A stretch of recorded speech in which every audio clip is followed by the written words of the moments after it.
Hello, my mimics, and welcome back to the Mimic Commentary, episode 119, Sellia, Town of Sorcery, Part 2.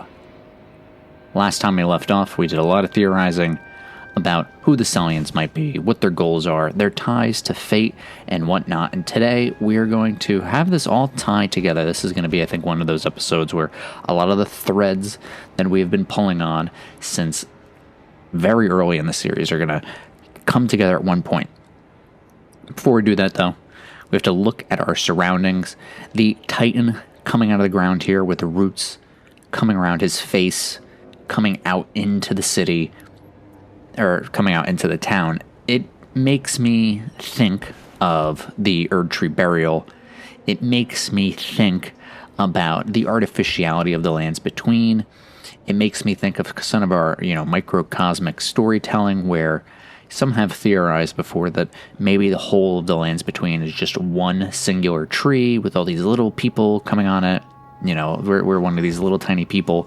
We go down underneath into Noxtella and the Ainzel River, and there's a bunch of giant ants. It kind of leads to either are the ants getting bigger because they're eating something down there, maybe the runes are making them bigger, or perhaps things are just smaller, and those are regular-sized ants. And maybe these people have fought around a tree of their own, and now their bodies are being used for a tree, and maybe there's this big giant war outside of the lands between that we can't even see, filled with really big people that dictates what's happening here on a much smaller scale. If we were to think from a metatextual lens, that would be like us. The real world influences how the lands between looks and how Elden Ring looks based on what we do, even though we do not have we're not directly trying to change things within the lands between. How we, interact and live and what we think influences the lands between. So that's kind of like the idea that I get when I see these giant figures that we're really not going to get an answer for. And I think we're just supposed to kind of think of maybe history repeating itself in some way. I didn't make mention that there was a golden seed over here. Is it a mimic golden seed, or did it just fly over here? I think it just flew over here. But the important thing I wanted to bring up was this statue. So this statue, we first saw it at the Chapel of Anticipation, in the Round Table Hold, and at the Grand Lift of Dectus. It gives me an Erd Tree Knight. The helmet, actually, very similar to the Knights of Landel. Has the same thing here. I think it has the exact same crest at the top as well. Yeah, that looks very similar. So what does this say? Helm worn by knights sworn to defend the royal capital. The golden canopy represents the honor of standing among the tree's defenders. So this tells us that Sellia is firmly within the Erd Tree's empire and the Erd Tree sphere of influence, which expands out from over here all the way through Liurnia and then into Sellia. It indicates to me, when we actually at the Grand Lift of Dectus, we don't find those statues in the Grand Lift of Dectus. We find the statues outside on the staircases, and they're newer statues. So it kind of just shows that the Erd Tree has expanded its influence all the way into Caelid and into Sellia. Now for the items that we picked up. So there was a teardrop scarab, a teleporting teardrop scarab, that dropped double slash. Double slash is a skill of superior swordsmen. Perform a crossing slash attack from a low stance. Repeated inputs allow for up to 2 follow-up attacks. So maybe we'll show that in the future. But if we want to compare that to the other Ashes of War, so there's that memory of that battle, like a memory of battle here in Sellia of someone doing the double slash. The double slash is very similar to our spinning slash, which is skill favored by dexterous warriors. So superior swordsmen, dexterous warriors. We think of our blue dancing culture. Where is our blue dancer? The dancer in blue represents a fairy, flowing sword, who bestowed a flowing sword upon a blind swordsman, blade in hand. The swordsman sealed away an ancient god, a god that was Ra itself. That was in the same cave. It was in the High Road Cave. That is where we also got the Shamshir, curved sword with a thin blade of ample length, light of weight despite its larger size. Its slicing attacks come in rapid succession. A devastatingly powerful weapon in the hand of a skilled swordsman, and it has spinning slash. So skilled swordsman. And this is also superior swordsman. So swordsmen with great skill. And actually on the double slash, you see it has the katana. I didn't even notice that. So a spinning slash has a long sword. Double Slash has a katana, so it's tied to Land of Reeds. And then Sword Dance, spinning upward slashes, so tied to Spinning Slash. Spinning Slash is tied to Sword Dance because it's upward slashes. And this was found, I think Spinning Slash or Sword Dance was found by the Roads End Catacomb. This is where we found the Spirit Calling Snail behind all the illusory walls, who was summoning the Crucible Knights. And what's interesting here is that we're right above Shifa River, where we fought the spirits of the ancestral followers, and here we fought spirits in Sellia, Town of Sorcery. So the Sellians also have this ability to do spirit calling, and perhaps their spirit calling is done so it can preserve the life of the Sellians who went to the academy and came back. Their corporeal flesh may be gone, but their spirits can persist, and they continue to study, they continue to live within the Town of Sorcery.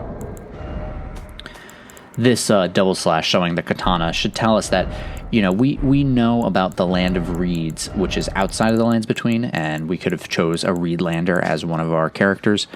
A katana with a long, single curved blade, a unique weapon wielded by samurai from the Land of Reeds.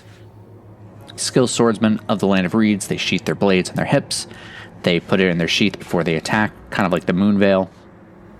Since the Land of Reeds is somewhere that's outside of the Lands Between, and it's home to the Tarnished, we can deduce that, you know, some people have theorized, oh, Caelid must be the Land of Reeds. No, it doesn't have to be that, because we know that Tarnished left the Lands Between.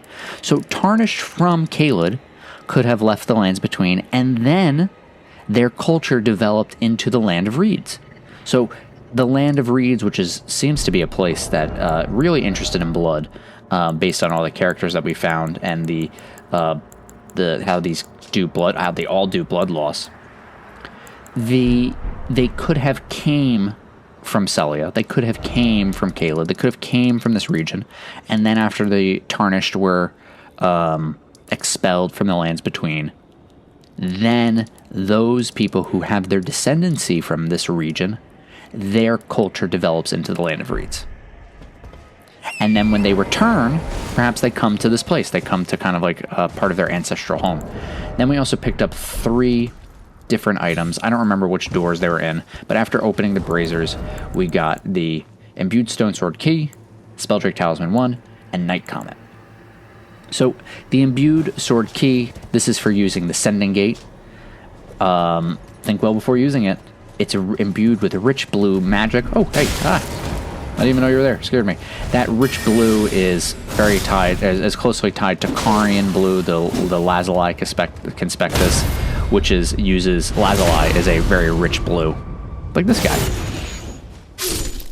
And the 3 places that we could go to, and we will go to. I didn't know you guys are still here. The one place we didn't go to is the Crumbling Lands, but at the 4 Belfries, we're able to go to here to bring to the Chapel Anticipation. This brought us to Nokron, and this will bring us to the Crumbling Lands. And we'll go to the Crumbling Lands after we finish Sellia. After we finish Sellia, we'll do the Crumbling Lands.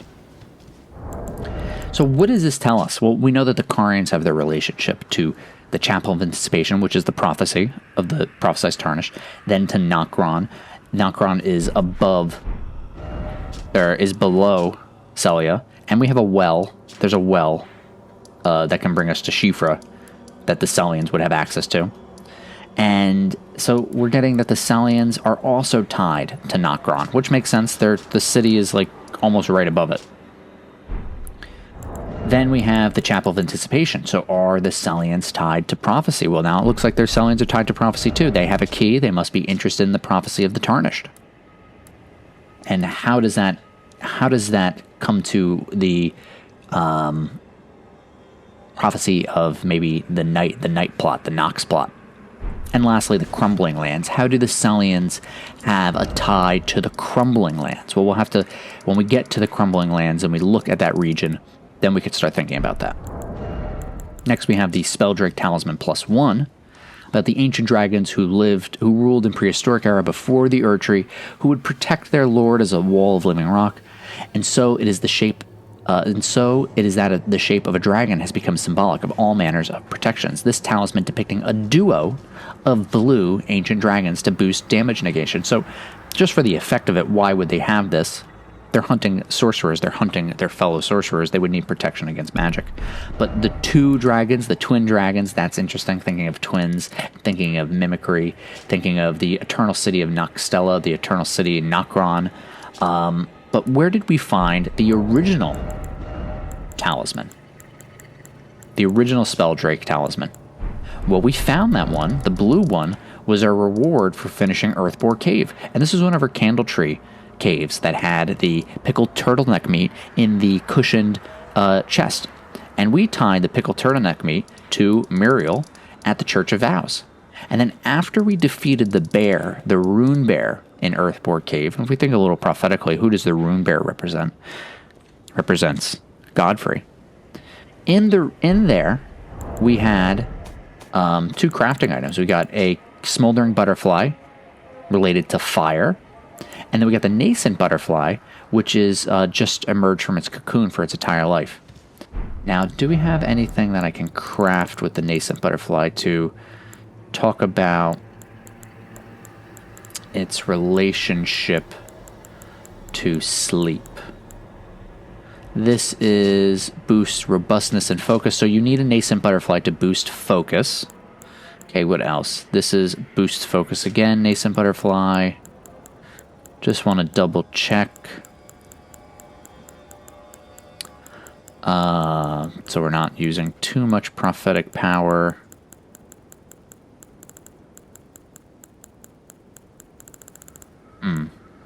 Okay, not enough, I don't think, to make that connection. But the nascent butterfly, I was tying nascent butterflies because that's how we fell at the Chapel of Anticipation. I was seeing this being, if the nascent butterflies are related to Trina, then they're related to sleep. Okay, if the nascent butterflies are related to Saint Trina, then they're related to sleep. And when do you go to sleep? Go to sleep at night. And when we look at our prophecy sword, our sword of night and flame, our storied sword and treasure of Caria Manor, astrologers who preceded the sorcerers established themselves on the mountaintops, where they nearly touched the skies, and considered the fire giants their neighbors. And we have the night and flame stance, where we have the night comet sorcery and the burst of flame. Night comet sorcery is something, this is a spell that Renala actually cast in our fight against her. Let me just equip it so I can show it, and we'll have to show it again too. Oops. This specific spell. This was making me think that in the Earthbore Cave we were getting a scene of the marriage of Radigan and Renala by Muriel, the Pastor of Vows, at the Church of Vows. Turtleneck meat was found in the chest. Then we found the Trina lily. Oh no, it wasn't a nascent butterfly. I'm so sorry. It was a Trina lily. It was a Trina lily and a butterfly. Oh, okay. So I was right there. Okay. So the Trina lily tied to sleep. I'm so silly. I wasted all your time with that one. Okay. So yeah, we're doing it from memory. So that is tying when we do sleep. It's making me think of sleep as going to sleep at night. It also makes me think of possibly the Carians because of the Trina lily beneath Ronnie's rise. So this might tell me, did the Sellians have a hand in the marriage of Radigan and Renala? Okay, the next one we have is Night Comet. One of the night sorcerers' sorcery sound Sellia. Sellian sorcerers are assassins said to have often hunted their fellows. Now, what's interesting about Night Comet is this. Follow up with neural attack to cast the Night Comet sorcery. Now, that's, if we look at our sorceries, this is Comet. And this is Night Comet. Night Comet is going to be cast. I can't cast it right now because, what is it, 38? And I'm at 28. Yeah, I won't be able to cast that. It's going to just look like a Comet Shard. So it's not going to look like a comet. And is this a comet? So we're going to have to look at the lineage further of the comet sorceries to kind of get an understanding of what's going on there. So we're going to have to put a pin into what the Night Comet sorcery is telling us. But we can look instead, actually, at our Staff of Loss. Now, this is a big one. Here's our Staff of Loss. What does it look like? Well, one thing is that there's no glintstone on it. It's a completely empty. And like this, I want to say snakes, but you know, you can't really tell. I don't know what I'm looking at when I look at the Staff of Loss. But the idea of loss is very powerful. Just the name itself, Staff of Loss, boosts invisibility sorceries. Staff missing its glintstone, wielded by sorcerers who believe that discovery comes through acts of asceticism. So asceticism is a severe self-discipline and avoidance of all forms of indulgence, typically for religious purposes. So it's self-denial, it's detachment, it's simplicity from more martial comfort. Think of fasting, poverty, celibacy. They are trying to heighten their spirituality to have a more deeper, open connection with something involving the spirit. So by going through acts of asceticism, they can feel more connected. Now, this is wielded by sorcerers who believe that discovery comes through active asceticism. So instead of using glintstone, if we look at our keys, instead of trying to... Where's our key items? Instead of trying to, you know, a glintstone key will remember its user. Instead of trying to do the wisdom of stone, instead of trying to go through the wisdom of stone, instead of trying to understand the memories of glintstone, instead let us be ascetic. Let us try and detach ourselves from how we feel within our material body and discover something new that way. And this boosts casting invisibility sorceries. This staff only distinguishes itself when casting invisibility sorceries, but that is reason enough for some to wield it. Now, when we think of invisibility sorceries, it's something you can't see. Well, what are we wearing right now? We're wearing our blindfold. And why do we wear a blindfold at all times? Well, because we're kind of mimicking our prophet's blindfold. Blindfold of exiled prophets who foretold misfortune and were persecuted and driven from their homes as a result. Why hesitate if the path leading to the future is clear? Just close your eyes and walk. So this path of asceticism that the Sellians are using, this is them trying to look into the future. That's like at the ultimate goal of like this spiritual practices within Elden Ring. They're trying to see the future. And we know that's the case with the prophets. Prophets wear blindfolds and they see the future. We're going to actually see more ascetics in Elden Ring and more people talking about asceticism and how that relates to enhancing spirituality. Now it's raining here too. When we think of loss, we also have to think tears. Like you tear, like Staff of Loss, then mourning and Weeping Peninsula. Like you lose something, then you mourn it and you grieve. From grieve, you weep, you cry, you shed tears. Maybe through a sacrifice. Maybe that's where the loss comes from. So a lot of interesting stuff here that the Sellians are dealing with loss and they're dealing with tears. And when we think about tears, we always gotta come back to our larval tears. The cores of creatures in mimicry are known as silver tears. So is this tied to any of that loss? So it's a lot of interesting stuff there. We don't even have to go further. We can even go further with that. Let's pray this incantation before we go in there. We know that the Sellians, they do the Olivianus Conspectus because they're interested in meteors. They're interested in falling stars. They're interested in the study of stars. And the stars of the night sky once guided fate. That's what Celestial Dew says. So, and that is a recollection of those times. It's a memory of those times when the stars guided fate. And fate is what is to come. It's the things that are going to happen that are out of your control. So through acts of asceticism, the Sellians are trying to understand fate. They're trying to see future. They're trying to see prophecy. And if that's the case, if they're trying to see those things, them having a hand in perhaps the marriage of Renala and Radagon, them having interests in Nokron, and the Chapel of Anticipation and the Crumbling Lands could show their involvement in events that happen throughout Elden Ring's history that lead to prophecy and fate coming together. And the night comet, well, when we learn more about those those comet sorceries, then we can see how that all ties together with fate and the primeval current. Do we have... Okay. So let us see who our boss is. Nox Swordstress and Nox Monk. So a Knight Swordstress and a Knight Monk. Oh, they're really kicking Latenna's butt. Alright, Spinning Slash. Ooh, went out like a whip.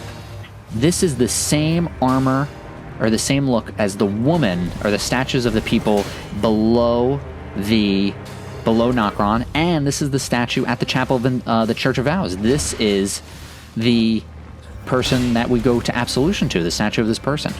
She's wearing a crown. It's white. It looks like she's kind of blindfolded. She dashes around very similarly to the Black Knife Assassins. She touches the ground, though. The Black Knife Assassins float and hover. She has to use her feet to quick step over the ground. But you could see that. Look at that. Quick dash. Very similar to, like, Bloodborne style. Oh, she's doing work on the Nox Monk. So we have a monk and a swordstress. So definitely religious. And in 1.0, I think this was the monk was called Nox Priest. Let's see this guy. Okay, his weapon can shoot out like a whip too.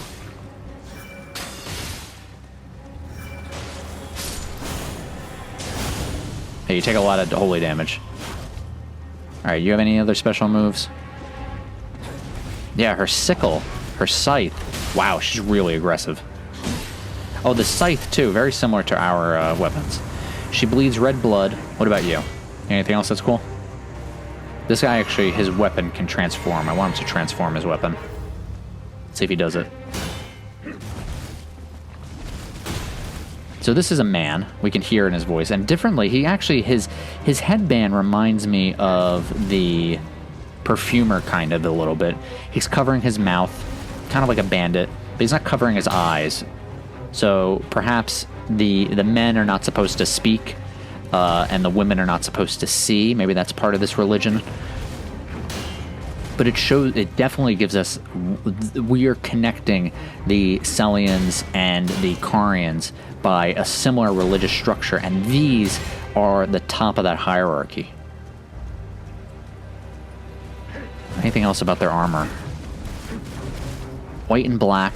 Yeah, so these are a knight sorcerer and a knight monk. Alright. He's not going to do what I want him to do. Maybe he will now. Whoa, whoa. Whoa. It could change like on the fly.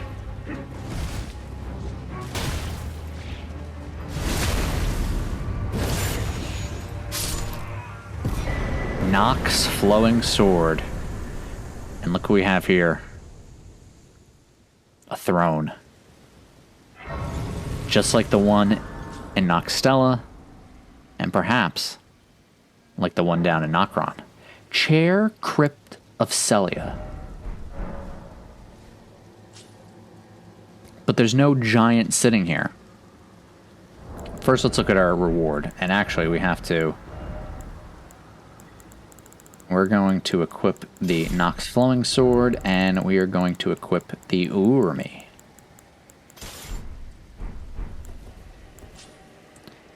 So this is our Nox Flowing Sword.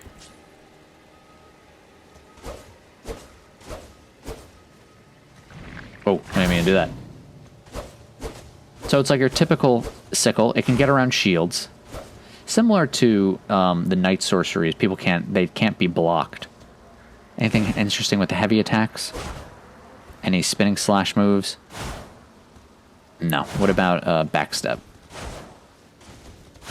But then we have flowing form. So look at how it changes into a whip. It's a sickle that changes to a whip. Now we go to the Urumi. It's a whip. But R2, boom. Both silver weapons. The Urumi came from the Night Folk, Night folk could be translated to Nox folk. And they used to bleed silver long ago, kind of like the Albinaurics. So the Nox folk seem to be descendants to the Nox. And we found the Urimi in Caria Manor. So now we have our connection. The Sellians are descendants of the Nox, or controlled by the Nox. And the Carians are descendants of the Nox by way of being descendants of the Night folk who used to bleed silver like the Albinaurics. So it appears that far down the line of the Carians is artificial life. So the Carians are an artificial house, but not artificial immediately. And when I say artificial, I'm talking about how the oracles from the ancient dynasty, these come from the claymen. They're made of clay, so they're not real people. They're claymen. Same sigil as with the chair crypt as the Sellian night sorceries. And the Carian sigil looks very familiar. So we're seeing how that all comes together. Let's read the item description. A grim weapon wielded by swordsmen of the Eternal City. So the Eternal, these are the swords that come from the Eternal City. These swords that can do this. You can actually see, when you look really close at it. Let's really inspect this weapon. You can see it kind of ripples. It's like a physical liquid. It's kind of like Damascus steel, which is it's like folded over 1,000 times or whatever. People don't know how it's made anymore. Very similar to Valerian steel. So these Nox the Nox swords and the Eternal City weaponry, this reminds me of Valerian steel. So the Eternal Cities, we already knew they were technologically advanced, collecting starlight shards, with their celestial dew, with the hidden night tears about the night sky that guides fate. They're able to make artificial herba, artificial mushrooms. Now they're also able to make weapons that could do this, that can transform. So this technologically advanced race of people with a night religion, a religion that's based on wanting the night. This Shotel has a blade as fine as a needle. Okay, well, now we're getting needle. Immediately, when we think needle, we have to think, okay, well, we're tying into the unalloyed gold needle. We're getting ties to Millicent, Melania, and Mikola. The other needle that we're getting is Frozen Needle. We're getting Frozen Needle tied to Ronnie. And we also think of needle, we think of Arya's sword, Needle. Arya, who worked with the Faceless Men, who are shape-shifting assassins. Arya, who betrays those Faceless Men. Ronnie, who works with the Black Knife assassins, and the Black Knives, they don't have faces. Forged from the liquid metal of a silver tear, it is thoroughly tempered until hardened. Okay. Forged from the liquid metal of a silver tear. So silver tears are liquid metal. And at the core of a creature of mimicry is a larval tear. So this we should think of silver tears, this liquid metal. We should think of the T-1000. Is it the T-1000 from Terminator 2? Yeah, the T-1000 from Terminator 2, who could just change immediately. He's like made of quicksilver. And when it says, liquid metal of a silver tear, well, we look at mushroom that grows in the false night sky in and around the Eternal City. It drips with a viscous fluid that behaves much like oil. So it's this dripping like oil. Now we're learning that this is his silver tear. The viscous fluid that behaves much like oil, it's that liquid metal, it's that silver tear. And then we go up to blood. Why are the Albinaurics getting blood clots? Because it's metal. They have metallic blood, so it's clotting. Albinaurics are life forms made by human hands. Thus many believe that they live in pure lights, untouched by the Erdtree's grace. They believe it. It's a belief. It's not true. So now our mimics, they are made from this liquid metal. Now, is this made from liquid metal? Is this a silver tier mimic? I don't think the Trainer Lilies are silver tier mimics. Look how ethereal it is. Like the melted mushroom. It still is very mushroom. It's very physical. These two, these are all very physical. These are physical. These physical with an ethereal property. But you can see these have very physical, tangible qualities just by looking at all of these items, except for Trina's Lily. Trina's Lily is so ephemeral. So this is a different type of mimicry going on here. So we have a very specific type of mimicry using silver tears. And silver tears are a liquid metal. Flowing form. Temporarily transforms armament into its liquid form. Swing the armament like a whip to perform a sweeping slice over a wide area. So the Nox flowing sword. The Nox have flowing swords. Okay, who else has a flowing sword? The Dancer in blue represents a fairy, who in legend bestowed a flowing sword upon a blind swordsman. Blade in hand, the swordsman sealed away an ancient god, a god that was Ra itself. Now this is a legend. Now we look at the legend, we have the pieces. The Dancer in blue represents a fairy. Well, perhaps the Dancer in blue was a Nox, who in legend bestowed a flowing sword, the Nox flowing sword, onto a blind swordsman. Blade in hand, the swordsman sealed away an ancient god, a god that was Ra itself. So now we're getting pieces of the legend.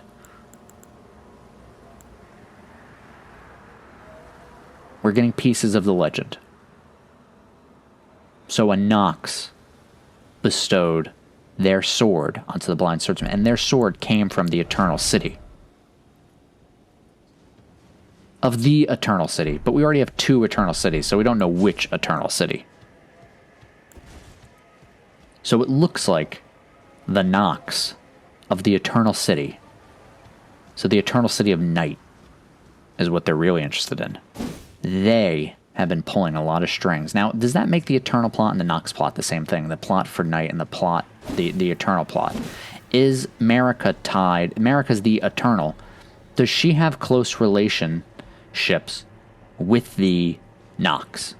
Is what the Nox want and what Marika wants the same? Is what the Nox want and what Ronnie wants the same? I don't know yet. Here's our chair crypt. This one we could see really clearly. This looks like a tree. We could see it kind of at the bottom. So this is what our giant women are sitting on. Our Eternals are sitting on. They're sitting on a tree. And there it's its leaves. But it doesn't really look like leaves. It kind of looks like leaves. It looks like leaves. And it also looks like fins, too. Leaves and fins. So maybe it's a depiction of the Erd tree in some way. You can see the fins clearly in the spells. See at the top, it kind of looks like feelers. Right, what's inside? What were the Nox guarding?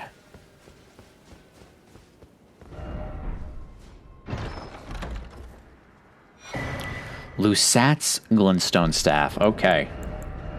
Hold the phone. I can't use it. I'm not smart enough, I don't think. Primeval Sorcerer. Let's equip it so we can compare what it looks like. Remember, Azur was the Primeval Sorcerer who Selen was working under. And he is focused on comets. This is green glintstone, and this is more blue glintstone.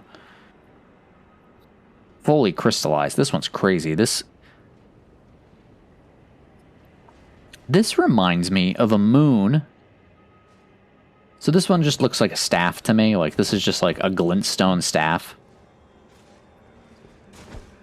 But this one reminds me of the moon or something with glintstone inside of it. Let's see what the colors. It looks like there's some kind of gold on the... A little bit of gold, but I'm seeing a broken moon. Like, glintstone inside of a broken moon. That's what I'm seeing. Staff of the Primeval Sorcerer Lusat. Only those who have glimpsed what lies beyond the wisdom of stone may wield it. Enhances power of all sorceries, but consumes additional FP. So enhances all power. This one is reduces casting time. So less time, more power. Time, power. Time and power. You need, so the moon is, maybe the moon is tied to power. And Azor is doing comets, and he's tied to time. So if we think time and power, let's look at our sorceries. So these are tied to time. Comet is tied to time. Glintstone stars is tied to power, and that's fate. But fate is going to happen in time, I guess. It's going to happen anyway. But fate, how do we tie these together? And this is the night comet. So night power? Or night time? We'll have to think on that more. Alright, now that we have thoroughly finished Sellia, it's time to continue. It's good that we have the Nox now. We have to start... That means... You know what that means? The silver tier we found here. He was an agent of the Nox. He was an agent of the Nox over here. And the Hyma Conspectus are an agent of the Nox. And the Academy is overrun with the Nox. The Nox are everywhere in the Lands Between. And there was also a... Right here. There was a Nox right here. A larval tier creature of mimicry. So the Nox are tied to this concept of mimicking things, hiding in plain sight, to bring out the night. Let's go to Millicent. What do we think on these things? It's also, this is the Chair Crypt of Sellia. We actually saw from the distance that there was a Chair Crypt right here. We could see it in our map. So Nokron has a Chair Crypt, and there's a Chair Crypt in Noxtella right here. Chair Crypt. And at the bottom of the Chair Crypt...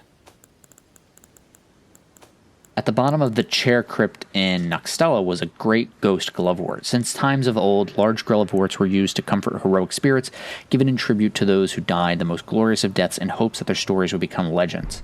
So, are they hoping that the story of Lusat becomes a legend? Now we also... I think this firmly... Does it say that Lusat came from Sellia?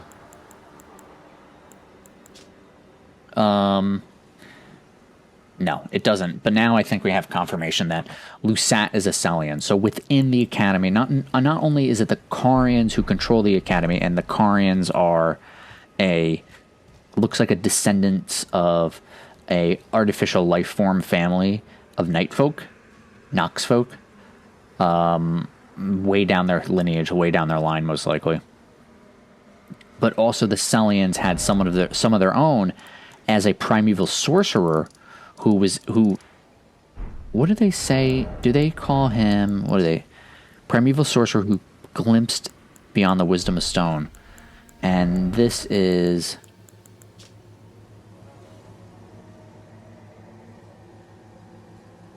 Lusat began the Olivinus Conspectus. But what's interesting is the Carlos Conspectus is the oldest of the Academy's lineage of study. So the first lineage of study started with Azur. And then most likely his student was Carlos. That's how I see it. And then Lusat comes along, and then his student Olivinus makes the Conspectus. That's how I see it, like the Greeks. So Azur starts, and then Lusat comes along, and he mimics Azur. Oh, he's the mimic. He's the mimic, and that's why it's the twin sages, maybe. So he's the mimic. He comes from Sellia. This guy's studying comets and is like, all right, well, we're going to copy you, but we're going to study meteors, which are like comets that hit the Earth. Ooh, it's all coming together. It's how they're piecing. They're doing the Eternal City. But why would they do that? The Eternal City has all this ancient knowledge. They're hidden underground. They're collecting starlight shards. They even had the Black Moon of Noxtella, said to be a fragment of the Black Moon that once hung above the Eternal City. So the Black Moon is gone. Maybe they're trying to get technology that they lost. Maybe it's things that they don't have anymore. and they're using like what humans are rediscovering. It's tough to say. Here we can look, when we think about what does Marika want. Well, Melina told us to follow Grace. Melina's like, Grace is the Erd Tree speaking to you. And you got to do what the Erd Tree says, because we're going to go to the Erd Tree and you're going to become Elden Lord. Well, the Erd Tree wanted us to kill, and then we deduced this is Marika. This is what Marika wants. And we'll just continue to get that confirmed more and more. Kill Gondrick. Get Renal's Great Rune. Go to Altus. Go to Ronnie? Can't kill Ronnie, so work for Ronnie. Okay, now we're working for Ronnie. Go to the Weeping Peninsula. This one, I think, go to the Weeping Peninsula to learn about the Microcosm. You have to go to get the Sword of Castlemorn, because you have to understand how history is repeating itself, especially with, what's his name? With Edgar's quest line. She wants us to gain knowledge here. This one, go down this way, immediately, boom. Okay, don't go kill Radahn. Don't worry about killing Radahn. First, before you unlock the Fate in the Stars, go through the swamp. Go through Sellia. Go to Millicent. Gallery wants us to give Millicent the needle, and it looks like Grace and ostensibly Marika also want us to give Millicent the needle. So giving her the needle is going to be important for what we have to do. Uh-oh. And this shows us that Sellia, tied to the Sun Realm. I don't think this is going to take him down. No, it doesn't. Okay. So the Halo Scythe isn't going to cut it. Let me just use my Noble Slender Sword right now, because I put Sacred Blade on it. Some more confirmation. This is Sun Realm area, but it looks like there was fighting over here. And this is the weapons of the exiled soldiers. So who was fighting in and around Sellia during the Shattering? I guess this is Melania's army and Radahn's army were fighting in this area. And we got to keep a lookout for lilies. What are you? Just a militiaman. So crossbowman. We had an executor. What are you? Crossbowman. Anything exciting? Any lilies? No. Another militiaman. You always got to fight them. You can't ignore those who live in death. They need to be put to rest. D would be proud, even though D wants them exterminated, which is not something we want. Hey, a hexer. Oh, what the heck? That scared the crap out of me. Came right to me. Okay, where did that come from?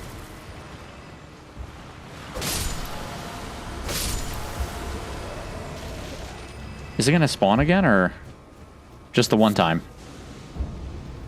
Well, that ball doesn't want us going this way. Yeah, you gotta kill these guys for their human bone shards, because they are rare as hell. Is that thing gonna respawn?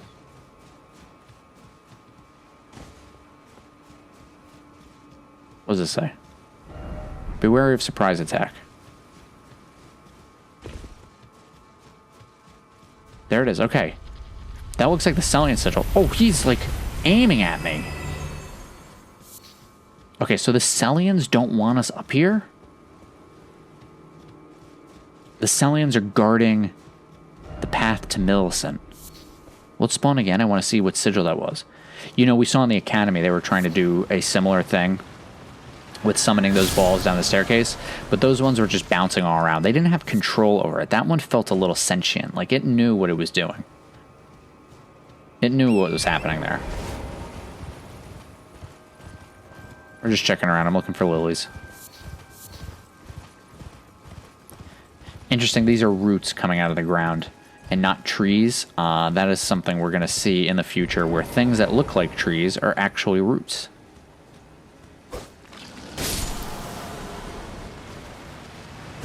You know, I already farmed these guys, so we're not really getting much out of this, but we're taking our time. So how was that reveal about the Nox, everybody? Wasn't that cool? There's still more that we need. There's still more that we need.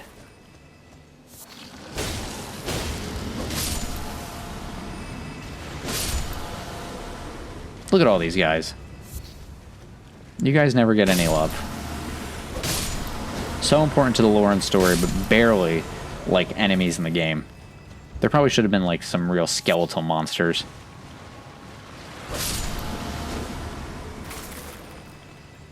Or maybe there's a point to not showing them.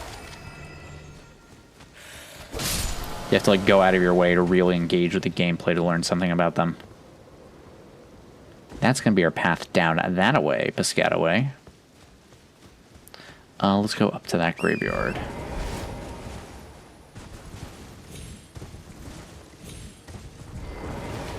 Lilies? No.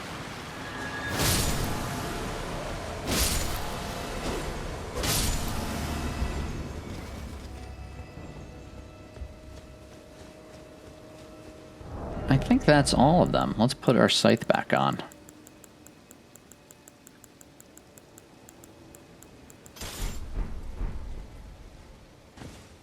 Here are those witless pests who worship Millicent's as a god, or as Gowry would more explain, her rotting sickness.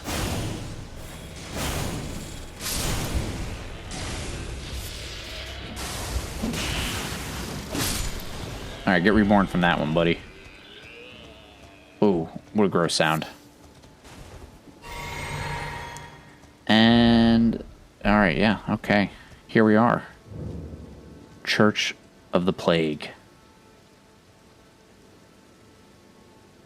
Look at these white branches. These do not respawn after we use them, but they're sacramental buds. And they leave the same tree branches as the crystal buds. An immature bud containing fresh blood, believed to originate long ago from a strand of buds cultivated with youthful sacramental blood. So the youthful blood that they come from, these are a strain from that, cultivated from that strain. So this is not the original strain, the original blood. This is not the original blood, but it is contained with fresh blood. So there must be blood in these as well. And the important thing about that is that the crystal buds can be used to create cuckoo glintstones, and cuckoo glintstones are used to animate the marionette soldiers. So because of fresh blood added into with glintstone scrap, we are getting people coming to life.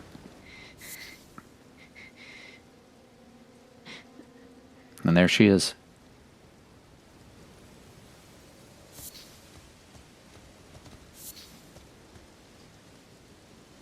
Underneath a statue of America and her tears. This poor Millicent.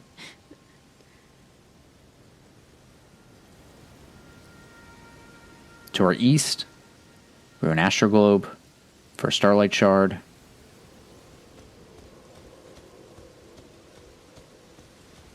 To our west, the rest of the graveyard. Let's see if there's anything interesting before we take a look at Millicent. A lot of sacramental blood. These are the only ones that we picked up so far that were in the world. Now, the other ones that we picked up is when we defeated Millicent's spirit after she came after us. So these must be her blood. So her blood is like an offshoot of that original strain of youthful sacramental blood. Now we have an arterial leaf right behind her. And we think Radigan.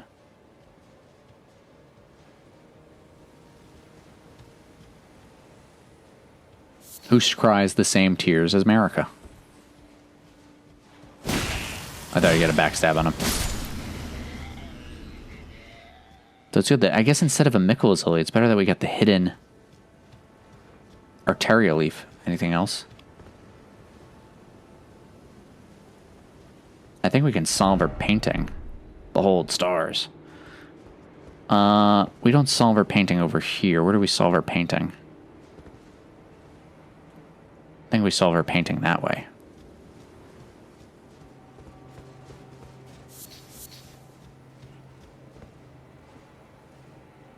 Wow, this whole place created artificial from the black stone.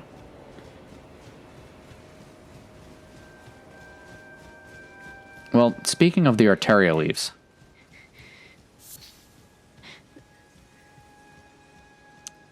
if we were to look at Millicent, she's missing an arm.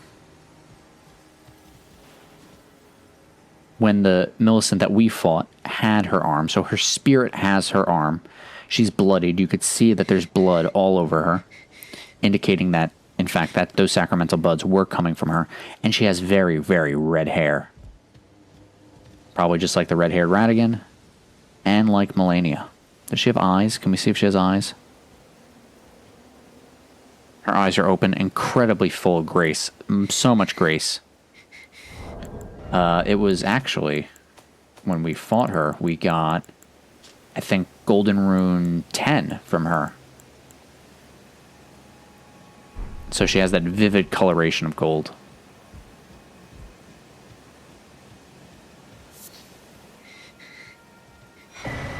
And her sacred tears. Marika is crying for Millicent. Alright, everybody. Next episode, we will give Millicent the needle. Till then, you know the drill. Let's do the thing.